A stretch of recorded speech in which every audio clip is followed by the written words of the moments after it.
Women with a 9 to 5 job are quietly burning out, and we're being told to be grateful for having a job while so many people are being laid off. I work in a director level position in the biotech intelligence space. I'm also just getting started on building a value based personal brand after a couple years of being on and off content creation while still having my 9 to 5 job. So I have very limited time, and I know I'm not the only one doing this. What I'm seeing going on within the 9 to 5 job space isn't a motivation problem. It's that expectations have changed, but the incentives have not. If anything, they've become cheaper.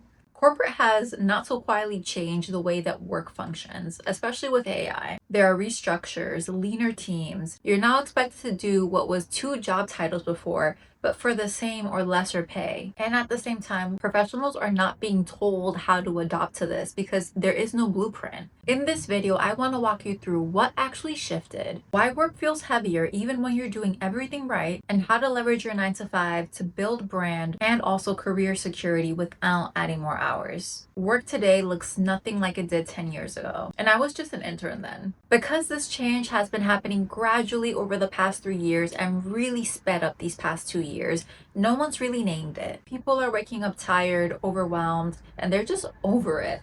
But what actually changed is that teams got smaller, budgets are tighter, and the expectations for your output have exploded, especially with AI in the mix. Companies are now expecting fewer people to do significantly more than they did before to remain competitive. The unspoken expectation is that you are going to solve problems like a consultant, execute like you are a small team, and take initiative like a leader because there's less people now. None of us are laughing at the fact that the job description and the compensation have remained the same. Officially, they are unchanged. So unfortunately, this is leaving a lot of people feeling like they're failing when in fact it's just that the rules have shifted underneath them. There's a particular type of person that's going to thrive in this environment. I call them the flexipreneur. It's not a title, it's just how someone operates. This is a person that thinks strategically. They understand how their work connects to real, tangible outcomes. Corporate is no longer rewarding the old version of the good employee. If you're someone that's struggling and you've never been a high performer, it doesn't mean that you're less capable.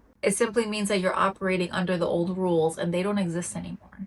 The first thing that you want to understand is where the burnout is actually coming from.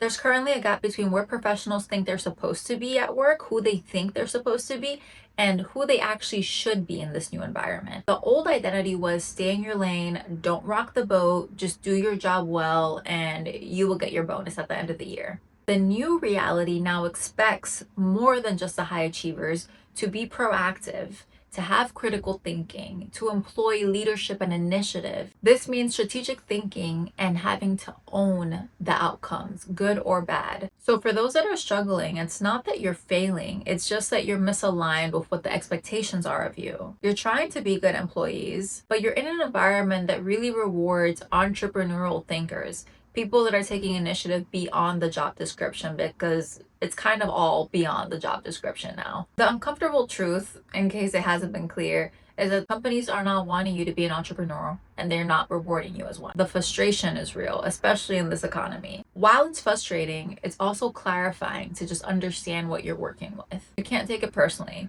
because at the end of the day, it's just business. So what does that mean for you? Now is the time to channel that frustration and to focus on building your value outside of your 9 to 5 job, focusing on your personal brand. You build brand capital at work because you're later going to use that to build your personal brand. In case you haven't seen that, I've created a couple videos on this. Now is the time for you to begin to position your value both in work and also outside of work. When you make yourself harder to replace, you have leverage. This is how I've secured multiple raises. There have been years where I've gotten 3 raises within 15 months when no one was. And 2 of them I didn't even have to ask for. People who are hard to replace become a commodity. This is how you keep moving ahead while other people are stuck. If you really want to take it to the next level, this is where you build your personal brand. When it comes to future-proofing yourself, let's be practical because we're limited on time. We have a 9 to 5 job. The first thing you need to understand is how your current role connects to revenue that's generated in the industry, in the business, in the company that you work for. It doesn't matter if you're in a support role, you're still tied to revenue generation some way, even though there's a distance between you and bringing revenue into the company. Yes, revenue proximity matters, but even if you're further away from it, the speed in which you operate, how clear you are in solving problems, and how you help reduce any friction that's going on, whether it's clients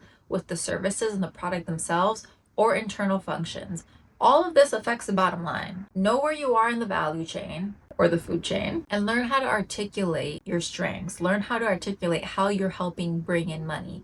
Quantify everything. Tie everything back to the dollar. Second, you want to build brand instead of resentment. It's easy to be frustrated right now. Most people are frustrated. Be different.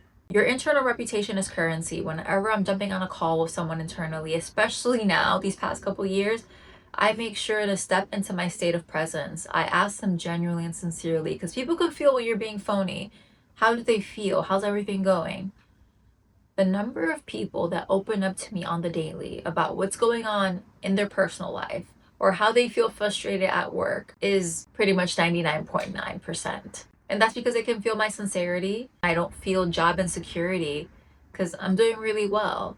When you can show up and own the responsibilities, any problems that are coming up, whether they're yours or whether they're your colleagues, and also be there for people, this gives you leverage. This gives you leverage in an environment that is really insecure for most people right now. Become known for solving specific problems, not every random problem that people have, but become an expert in an essential part of the business. This will make you stand out, and people will talk about this when you're not in the room. And the third piece here, become a hybrid operator. Strategic thinking, creative problem solving, AI fluency, and as mentioned earlier, emotional intelligence. Together, these core elements will make you very difficult to replace. Hello, my loves. It is your girl from the future. I accidentally deleted that final edit, but in the process of being real and sharing my struggles in this journey with you, we're going to keep it moving. I leave you with this. Build your personal brand. Tie yourself as closely to revenue as possible. And practice emotional intelligence. These are the three things that are going to make you stand out. They're going to give you strength. They're going to help you achieve the goals that you have with the stability of your 9 to 5 and also building your personal brand online at the same time because we need it. We need it right now because job security is no longer a thing. The workplace is changing and your digital resume is more important than the one that you have saved on your laptop right now. Let's go through this together. If you want more information on how to build a personal brand that is authentic, how to speak to camera naturally. I did not start out on YouTube like this. For the ones that have been here from day one, subscriber 88, you know who you are. It's been a journey, and I hope to see you on the next video. Let me know in the comments where you are in this process. Are you still in contemplation mode? Have you already started? Have you started and stopped multiple times like I did? I want to know, and the rest of us want to know so we don't feel so alone. I'll see you in the next one.